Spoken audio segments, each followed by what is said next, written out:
Hi అండి. Welcome to one more mini vlog. మీలో ఎంతమందికి పిడత కందిపప్పు వేరు, మూరి మిక్చర్ వేరు అని తెలుసు? నాకైతే తెలియదండి. ఇప్పటి వరకు కూడా మూరి మిక్చర్ అన్న, పిడత కందిపప్పు అన్న పేర్లు వేరేమో, రెండు ఒకటేనేమో అనుకున్నానండి. కానీ అస్సలే కాదు. అలా అనుకుంటే మీరు కూడా పొరపాటు పడినట్టే.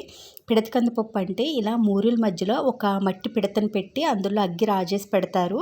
సో ఇక్కడ మీరు చూస్తున్నారు కదండి, పొగలొస్తుంది మట్టి కుండ.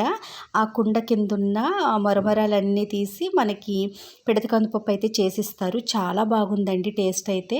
మా సైడ్ ఎక్కువగా మూరీల్లో అరటికాయ బజ్జీలు, టమోటా బజ్జీ, ఇంకా రకరకాల ఇవన్నీ వేసి దాన్ని ముద్దలా కొంచెం పొడి పొడిలాడేలాగా కొంచెం ముద్దలా ఉండేలా చేసిస్తారండి.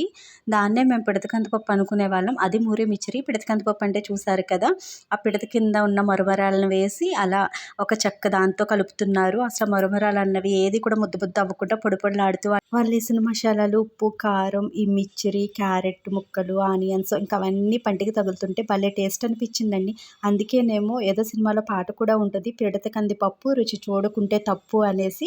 నిజంగా అంతే టేస్ట్గా ఉందండి. ఇది తిరుపతిలో అయితే తిన్నాను, సూపర్ అనిపించింది.